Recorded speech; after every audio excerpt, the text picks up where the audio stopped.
Welcome to the Empowered Living Zone, where you can create the life you crave.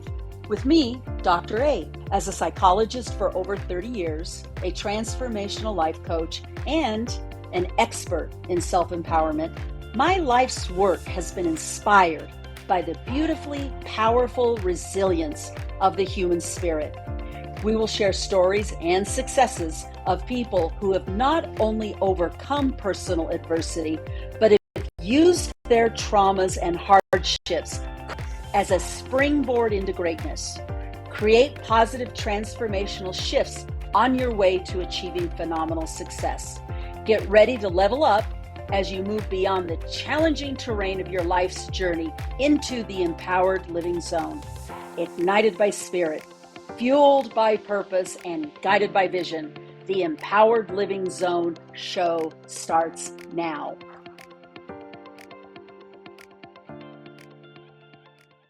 I'm Dr. A, and you are listening to the Empowered Living Zone on Transformation Talk Radio. And with me today is my guest, Dr. Pat Baccili. Dr. Pat is an international award-winning talk radio host, TV commentator, certified career and belief coach, dynamic seminar leader, and inspirational speaker, award-winning author and researcher, and the CEO and owner of a successful inspirational company, Unlimited Possibilities Now. Dr. Pat is well respected in her various roles in the human potential field, and she has received numerous awards for her empowering message on the radio. I'm deeply grateful and honored to have Dr. Pat join me today. Welcome, Dr. Pat. It's great to be here. And we're going to be talking about something I think that's so globally important today. And it's one of the things I think once they hear you describe it, everybody is going to say, wow, that sounds like me, right? Exactly, Dr. Pat. As a matter of fact, what I was thinking about, and let me back up a little bit. I had the wonderful honor of presenting Imposter Syndrome to the Koalas group of Colorado. That's basically the Colorado Association of Latin American administrators and superintendents. And I want to share a little bit about that experience, Dr. Pat, because it's so telling about this challenge that many of us have. I am in a room, and I tell you, this was standing room only for my presentation on imposter syndrome. I am speaking to leaders, superintendents, and administrators for schools in the state of Colorado, and this is a standing room only event. And I think what it does is it just speaks to the reality that all of us suffer from imposter syndrome. So I would imagine as listeners are listening to our message today, everybody's heard this term, or most everybody's heard this term. And as a matter of fact, this is so common. I was looking at research, and research shows that as high as 84% of individuals suffer from imposter feelings at one time or another. These are CEOs, these are owners of companies, these are leaders, administrators. Everybody suffers from this.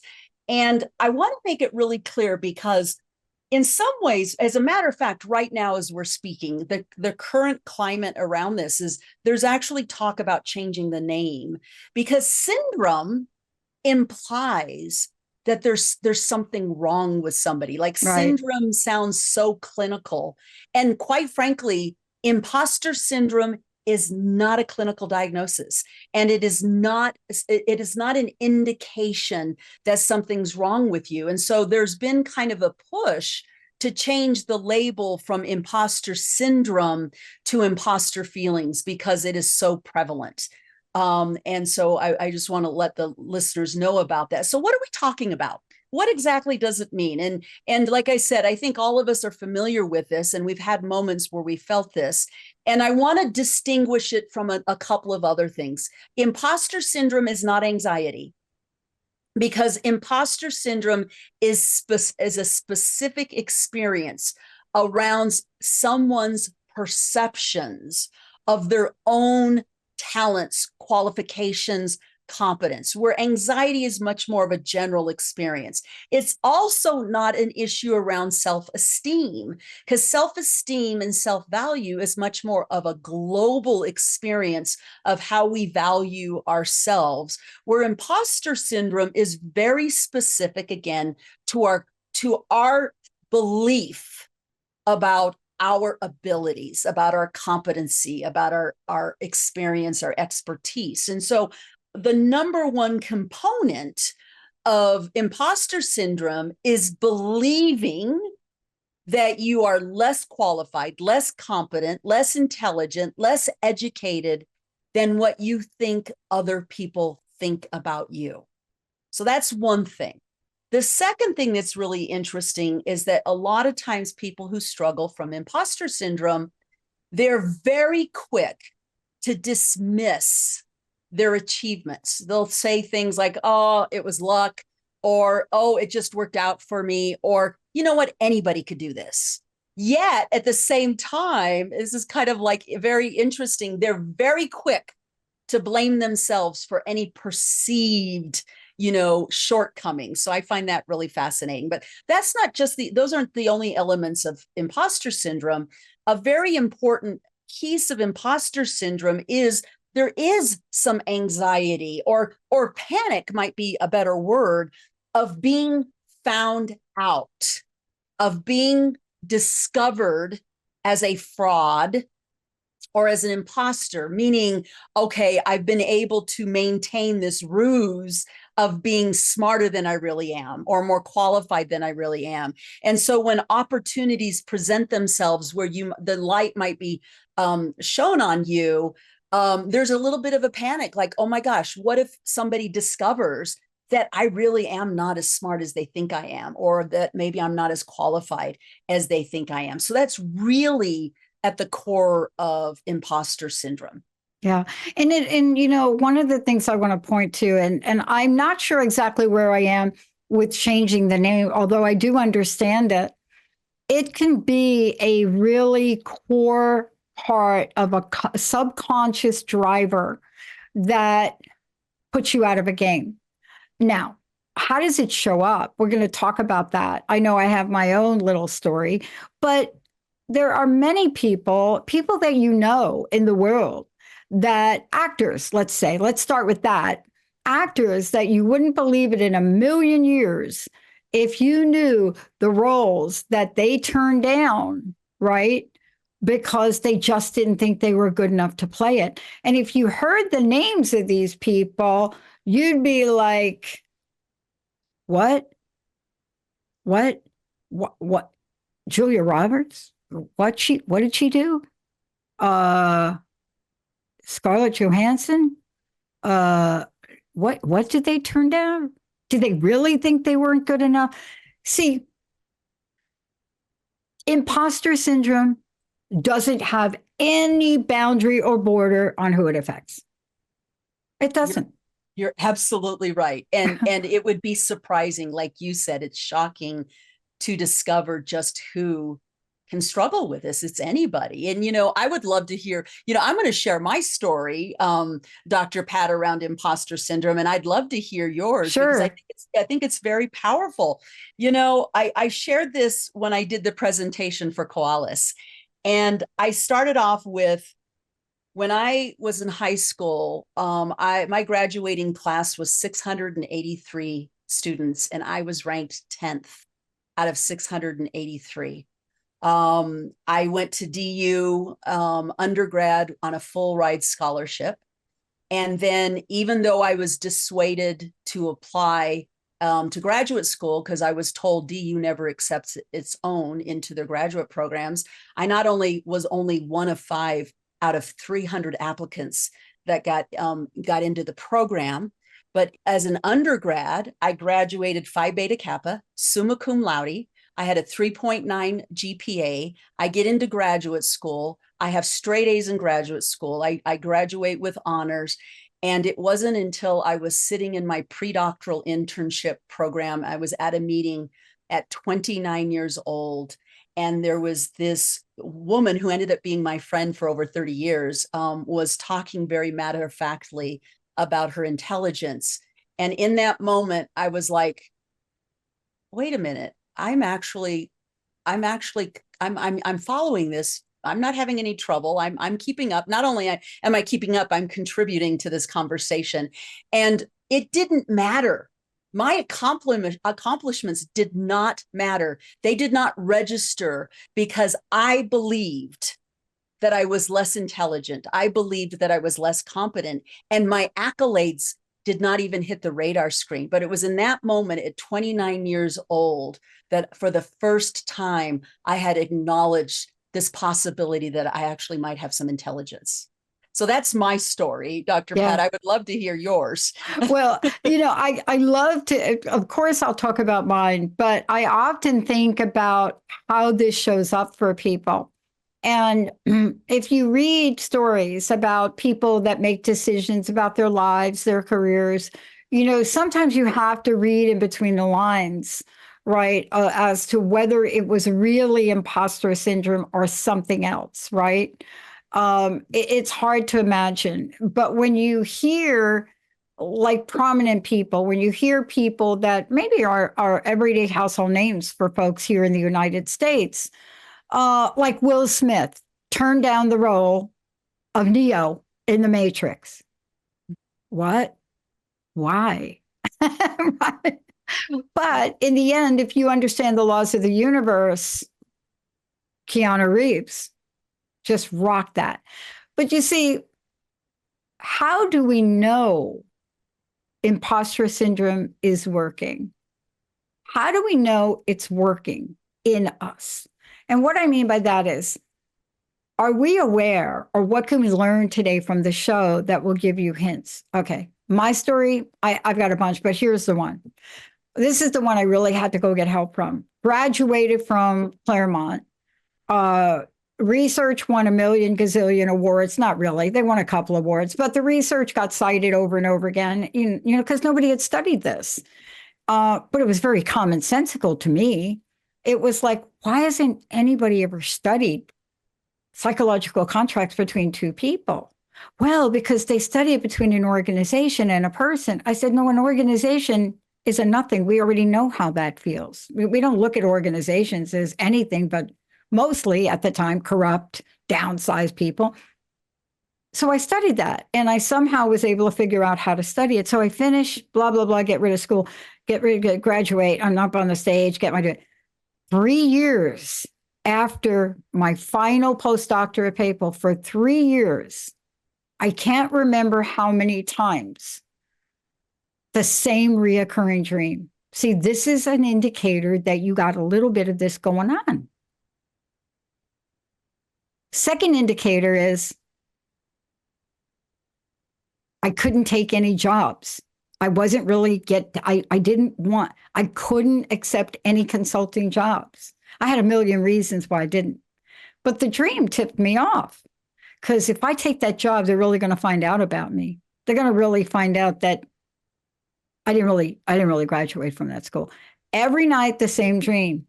And I'm telling you, it was almost to the T, the same dream of what I remembered. I'm walking up on the stage to get the thing, the degree, like you do. You get up there, they give you your degree. And right before my hands are on it, the head of the college's hands are on it. Both of our hands are on it. And one of the people on my committee who never liked me, I actually booted him off of my dissertation committee, jumps up and says, no, she can't graduate. She's 3 credits short. Every dream for a lot of nights for 3 years. And then you really take a look at why, and you discover what that's about. You see, you discover that that's not even reality, because you did graduate. And by the way, everything about that, your dissertation, but that doesn't make imposter syndrome any less real. And I think this is the important part of what we're talking to people about. People that really go through this, there's a reality that happens unless you get some help, right? Unless you can figure this out.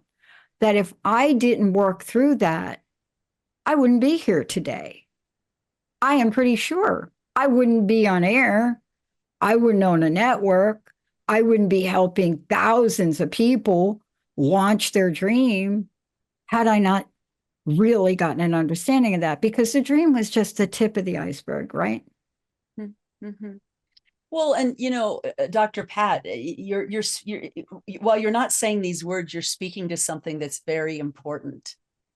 In spite of imposter syndrome, in spite of the fear that we don't deserve a seat at the table, we still do amazing things. And that just speaks. I mean, that speaks to the premise of our message here on the Empowered Living Zone is you can't stop that power. You can't stop that personal power in terms of creating and bringing our gifts into the world, even in the face of imposter syndrome. And so I think you hit that nail on the head very well there, Dr. Pat. I'm not sure if you meant to, but that was great. Thank you. Yeah. We're gonna take a quick break. And when we come back, we're actually going to talk about where does this come from? Why is it that we have this? What fuels these feelings, these imposter feelings? You are listening to the Empowered Living Zone with Dr. A and Dr. Pat, and we'll be right back.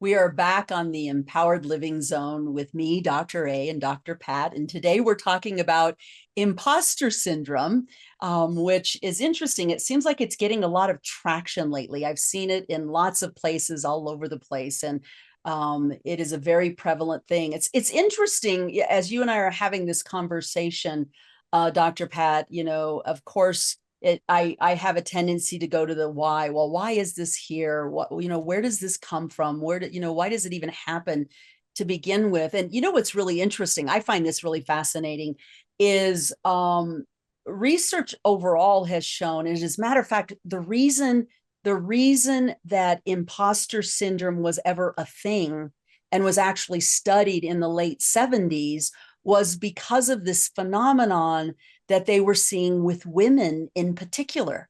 So they were looking at differences, gender differences with men and women in confidence, and the prevalence with which women, when they were in same situations, like, for example, they looked at a study with a male and female Ph.D. candidates and in Ph.D. programs, and they noticed this trend where women tended to underestimate their ability. They tended to,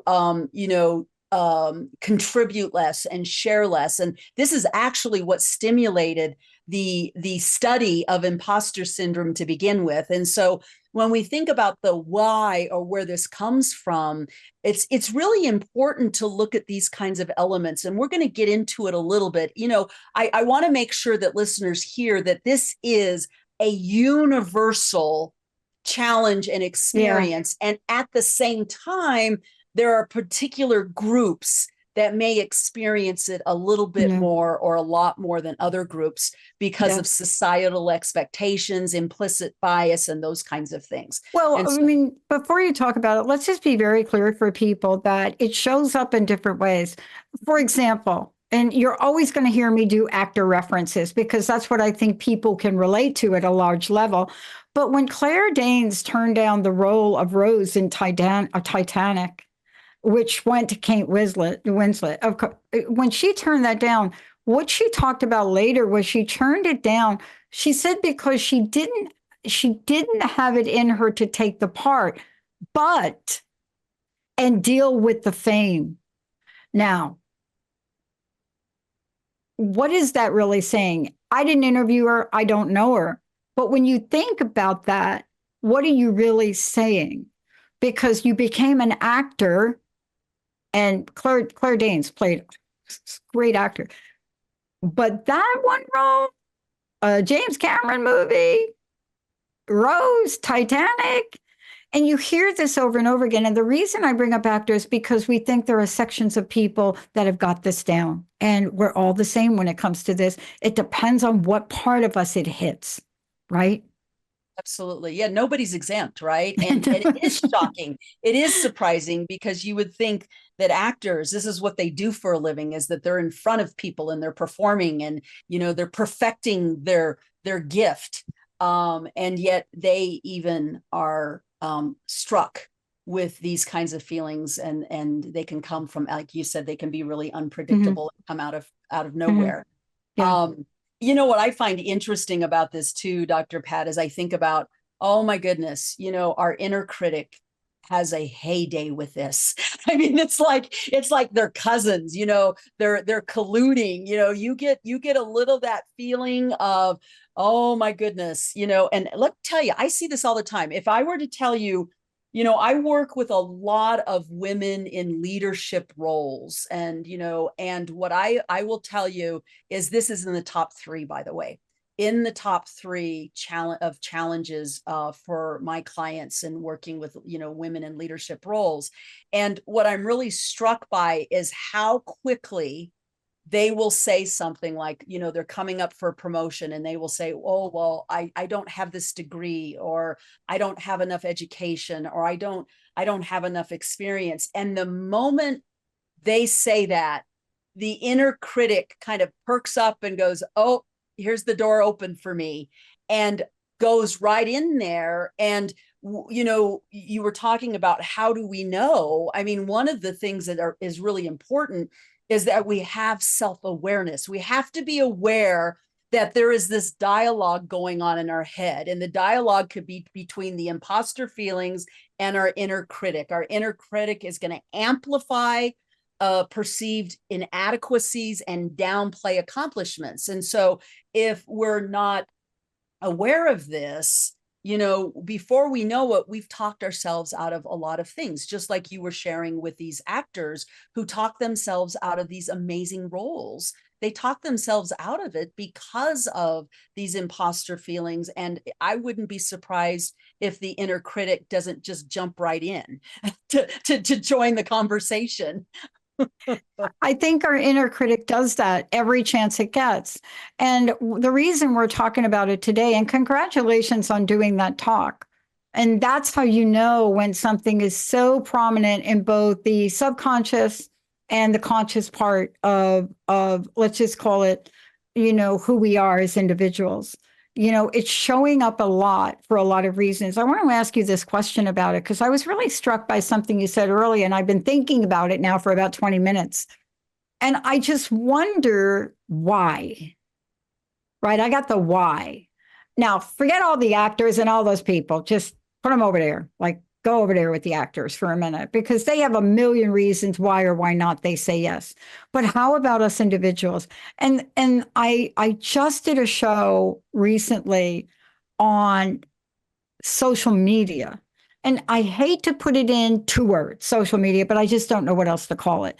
I also put YouTube in there. I put any form of media that is a form of engagement for people, that is an open form.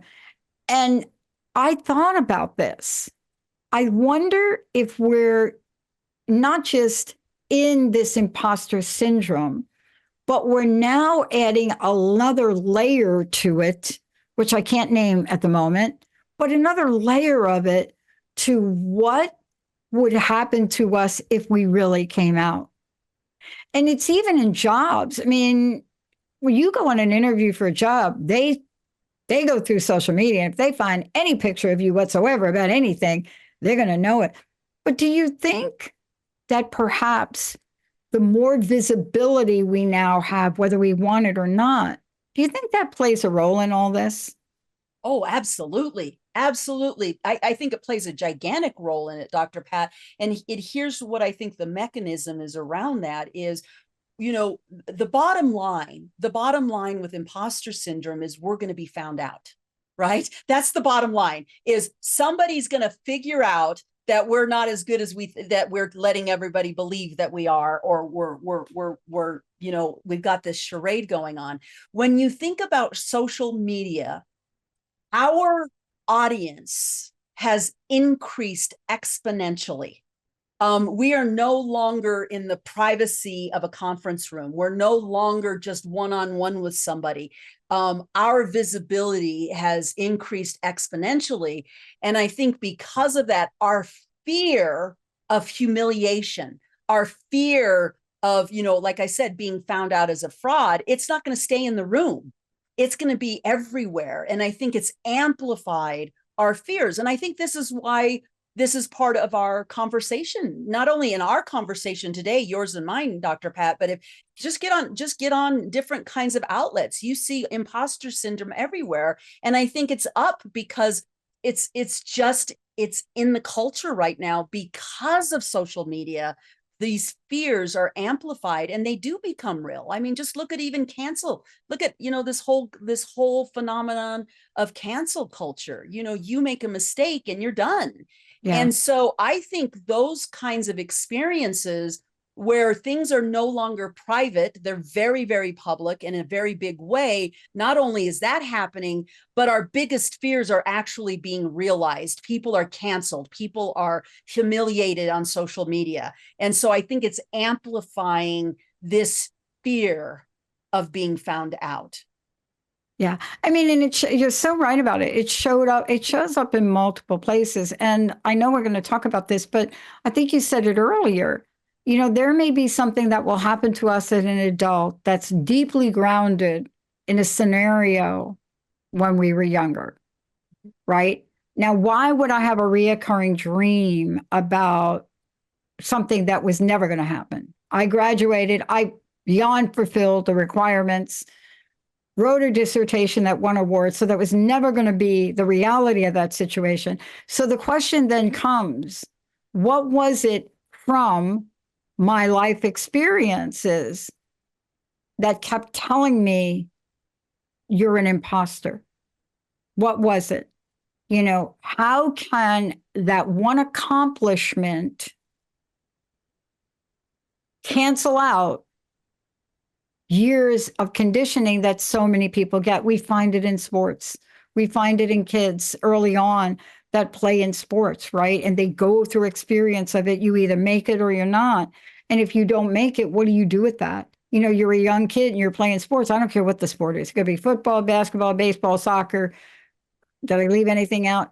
Table tennis. It doesn't matter now pickleball. It doesn't matter what it is. But you go through the world and how these things are addressed with you as a younger person can sculpt the way you develop as to how you want to be in the world, don't you think? Yes. And as I sit here with this phenomenon, I think that the reason it's so hard to kind of beat is I believe it evolves from other things. You're looking at programming from the moment you're walking and talking. I think about my own experience, and this lends really well to this conversation. I grew up in a home where there was lots of criticism. There was the only thing that was communicated to me in words or actions was when I believe I messed up. I was in trouble, and so I got this constant message in my home that I was not good enough. I got the constant message in my home that I was a failure. So guess what that led to for me? I became a perfectionist. And perfectionism is something that feeds the fire of imposter syndrome. And it's not just that. It's not just families. You can look at, I want to bring it back to social media. Social media has made this comparison drama even bigger. One of the things that I often say is compare and despair. We're always comparing. There's going to always be somebody that is better than we are at everything. And I think when it's in our face, what ends up happening is it just puts into motion all of these mechanisms that feed imposter syndrome, whether it's I'm not good enough, whether it's I need to be perfect in order to have value, whether it's I want to be able to be at the table with everybody else, and it just amplifies those. And if we even want to zoom out further, I think it's important to look at imposter syndrome in a larger social context.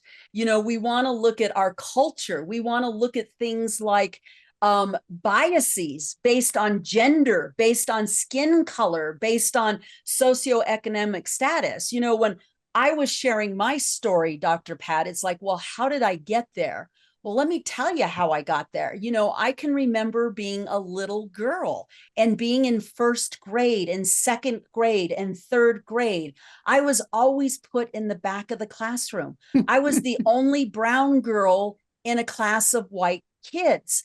And when I asked a question, I was labeled as a problem child. And so I learned to blend into the woodwork. I learned not to speak. I learned not to contribute. And so that added to my self-concept. My self-concept was I wasn't enough of anything. I wasn't smart enough. I wasn't pretty enough. I wasn't good enough. I wasn't talented enough. I wasn't athletic enough. And those feelings of not enoughness, I believe, were at my core, the core that fueled my own imposter struggles. I love doing this and talking to you about this because there are different sides to it, right? There are so many things, but your story where this was not just incidental. This is a pattern of how we treated people of color. Just putting it, whatever that means to you, people that were not white. Mm-hmm. You can fill in your own blank, but that's what we did. Mm-hmm. And we didn't do it at an unconscious level, but the messaging seeped in, wired us.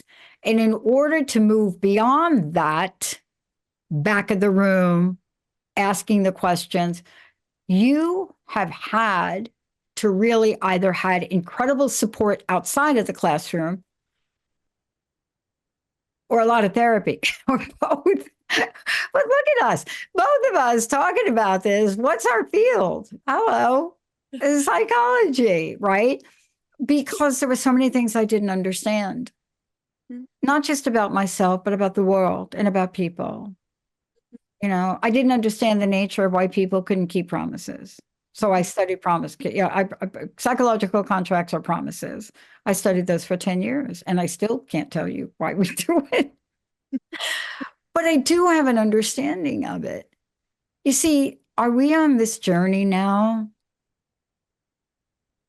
where we have to be now acutely aware of how we think, why we think it, and what the impact of that is?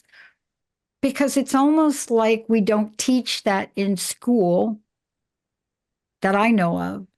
And yet you have to be more acutely aware of it so you can be your true nature, or you will fall in the trap. See, imposter syndrome is a trap.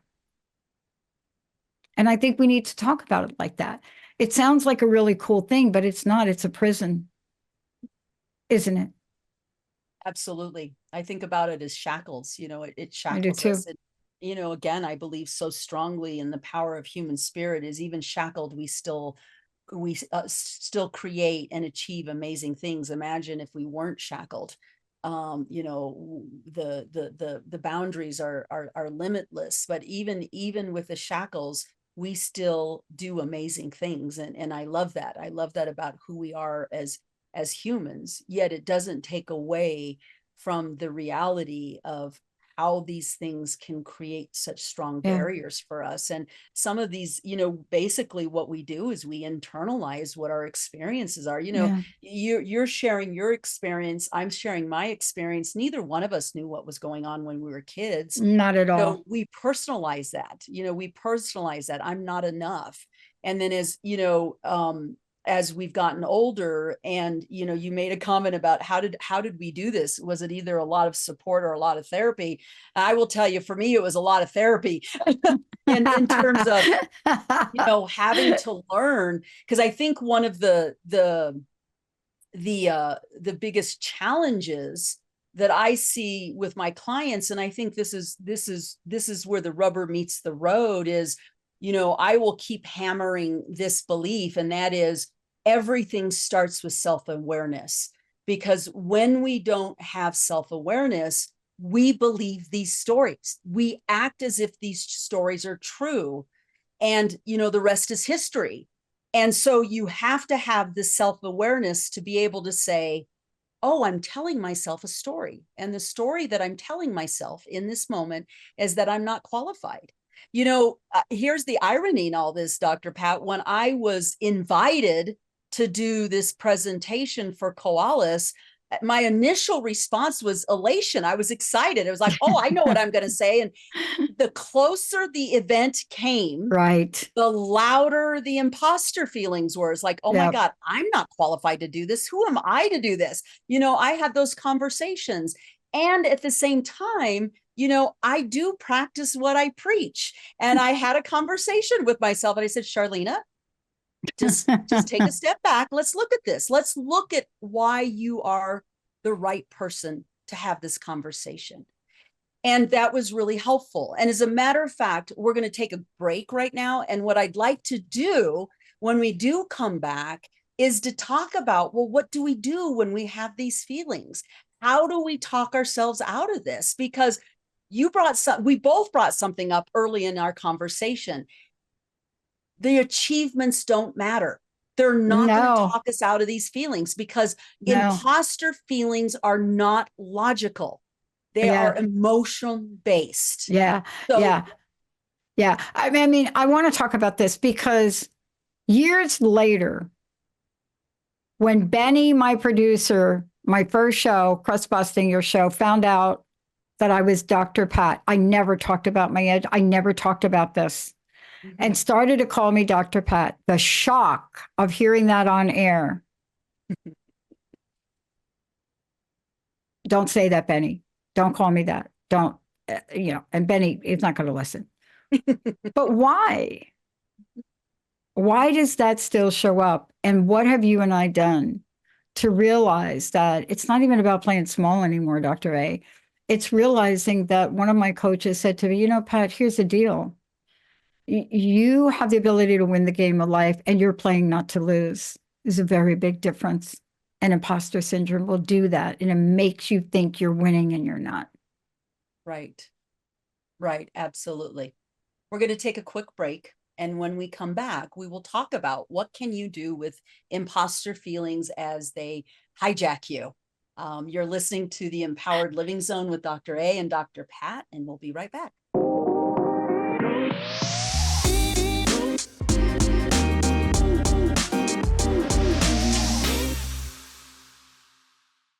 We are back on the Empowered Living Zone with me, Dr. A, and Dr. Pat. Before we begin, I'd like to give you an opportunity, if you're interested in working with me, or you'd like to hear more about psychospiritual, transformational life coaching, or empowered living, you are welcome to reach out to me through my website, which is www.empoweredlivingcoaching.com. That's www.empoweredlivingcoaching.com. So let's talk more about imposter syndrome. Dr. Pat, I don't want to spend too much time on this because I do want to give the listener some golden nuggets about how to manage this. I think it's important to talk about the costs. And, you alluded to the costs with the different actors. And I just want to spend a couple of minutes on costs, because the costs are real.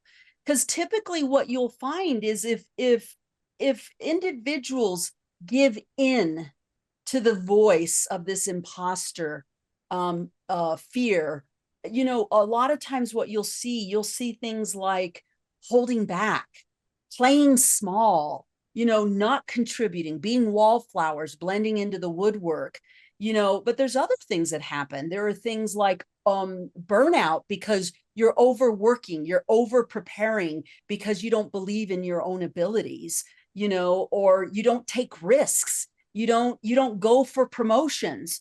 You might experience a lot of anxiety and depression, and you may isolate yourself for fear of being found out. So the costs are real. And I heard a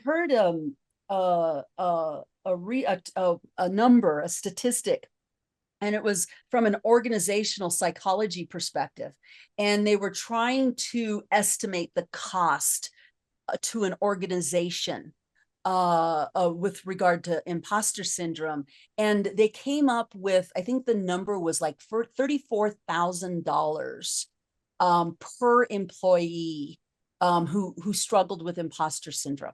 So, you know, these are real costs, whether we look at them as personal and emotional, or we look at them as a bottom line in terms of dollar. They're definitely costs to imposter syndrome. And so, you know, what I'd like to kind of switch gears to is to talk about how you handle this. And I'm going to tell you the number one thing that is not the thing to do, because this is what people will do, and it does not work. Pep talks do not work. Telling somebody how wonderful they are, reminding them of all of their accomplishments and achievements, it doesn't work. Why does it not work? Because that's a logical, objective approach. And there's nothing about imposter syndrome that's logical, not a thing. And so that is not the route. That's not the route to go. So then what do you do with it? First and foremost, I've got it kind of a step-by-step process. First thing is label it. And what I mean by label it is you say to yourself, I am having imposter feelings right now. Why is it important to label it? Because the moment you label it, several things happen. There's a level of acceptance and acknowledgement. That's one thing. And you're normalizing it by doing that. The second thing that's also important is the moment you label the experience, you have just separated you and the experience. And when you separate it, you're no longer it. And you create the space for choice. So you can choose in that moment to either give into these feelings or have a different conversation with yourself. So that's really important. Second thing, have you ever heard the saying, what you resist persists? Okay. So resisting and pushing it away is not going to help. Instead, what you do is you actually come from a place of gratitude. Now, this is going to sound crazy. Why in the world would you be grateful for these feelings? Well, there's a reason why, because bottom line, these feelings are just trying to protect you. What are they trying to protect you from? We had the conversation around social media. We are trying to protect ourselves from rejection. We are trying to protect ourselves from humiliation. And so rather than judge these feelings or push these feelings away, it's important to not only label them, but to say, thank you. Thank you for trying to protect me. And I've got it covered. You don't need to protect me anymore. Okay. So I think that's really important. Yeah. The other thing is just to challenge your story. Challenge your story. You're telling yourself that you don't deserve a seat at the table. So rather than challenge yourself with, oh, well, look at all these things that I've done, what you can do is you can say, well, what about me? What is it that I have to offer that might be helpful? So sometimes what I have found, and I've done this with myself, is we can get in our own head. Our egos can get really activated. We're talking ourselves out of things. We're telling ourselves how we don't deserve to be in this moment. And what we can do is shift into service. It takes it away from self-focus into how can I help? What can I give? What can I contribute? What do I have to offer? That's a good way to shift out of this place of I'm not qualified. And not only that, another piece of this is really own where you are. I have this to offer, and I also have this to learn. I don't know it all, but I know this, and I can also be open to learning some new things. So sometimes that can help us out of that rigidity in thinking. Does that make sense, Dr. Pat? It does. And I also want to mention something else that, this gets accentuated when you're in duress, when you're in a situation. So for me, after 24 and a half years in a job, career situation, which ended, even though I pretty much orchestrated that at a very unconscious, subconscious level, it was still hard. And so that's when this imposter syndrome can hit you, is when you're going through a life event. It doesn't have to be related to your self-esteem either, But when you're going through a life event, you would be surprised how hard it is, especially after job loss, to sit down and even do a resume. And what I want to say is, I know both of us, we believe in help. Reach out, work with Dr. A. You don't have to try to do this alone. I was not able to do this alone because, first of all, I didn't even understand what was going on. I didn't understand my thinking. I really didn't. And it wasn't until I worked with Dr. Juanita Lovett. And the way she broke it down was, Pat, I want you to think of every time in your life where you haven't been able to do something. Just write it down on a paper. And after a half hour, there was nothing on my paper. Nothing I could think of. She didn't ask me that you did good. She didn't do that.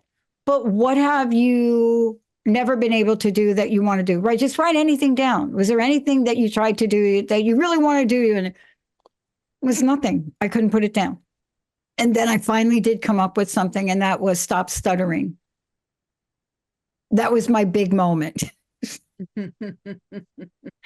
I couldn't stop stuttering. Well, I couldn't. But what we're talking about is, people, please get some help. I think we need to really drive that message home, because it's one of those things that, yeah, you can do it on your own. Probably. I couldn't. And there are days I still can't. But boy, am I a lot more. See, you mentioned awareness is the first step. Action is the second. Isn't it? And you know what the third is connection. Thank you. Thank you. Yeah. Connection. We're not talking about social media dating this. I highly recommend you do not do that, because you may get some empathy from some people, but I guarantee you, no. Yeah, social media gives the illusion of connection, and it is an illusion. It is not genuine connection. And connection is important. Connection is important. As a matter of fact, that's one of the things that I recommend with when you're struggling with imposter feelings. Talk to somebody about it. It doesn't even have to be a professional. Talk to a loved one that you trust. Talk to a colleague, because when you bring it out into the open, what you do, and Brené Brown talks about this, she talks about shame. When you keep shame hidden, it just grows. It's like mold. It just grows. But when you bring it out into the open, into the light of day and around others, and you experience compassionate connection over this challenge, then the shame, it goes away, it dissipates. And what comes and takes its place is compassion, not only compassion from others, but it also cultivates your own compassion in that connection. And I think that's also really important. Yeah. Another thing to think about too, Dr. Pat, is, like when I was talking about my own imposter feelings coming up as I was getting ready to present, I shifted into service. I shifted into how can I help? And it took me away from those feelings. And at the same time, a lot, what can be helpful is to reframe the feelings. And reframe the feelings from the perspective that there's something missing in me, that I'm not hitting the bar. Instead, you say, whatever this is that I'm presented with must be really important to me, because it's stirring this up for me. Yeah. So you shift to the importance of the thing that you're invited toward, instead of ruminating in the fear of being found out that you're not good enough. Yeah. And that can be really helpful as well. Yeah. Artists go through this ad nauseum. There's a reason why I don't show my art. I do show a couple of pieces, but we go through it as authors. I get asked, Pat, why aren't you written your book? Why aren't you written your book? You see, it just shows up in so many ways. But I'll tell you, Dr. A, what you're talking about today, people should be taking your phone number, and it should be off the hook right now, because it's so hard to even describe in a full hour show what the impact of this is. And it has grown exponentially, and it affects, I believe, women more than men. And so how do people find out about what you can do to work with them and help them with this? Let's make sure they know that. Absolutely. And we're just about ready to bring the show to a close. But yeah, if anybody's interested in working with me one-on-one and we can address these imposter feelings, you are welcome to reach out to me through my website, which is www.empoweredlivingcoaching.com. That's www.empoweredlivingcoaching.com. Stay tuned for the next podcast of the Empowered Living Zone. Join us every first and third Tuesday of every month at 12 p.m. Pacific and 3 p.m. Eastern Time. Have a great week, and we will see you next time. Thank you.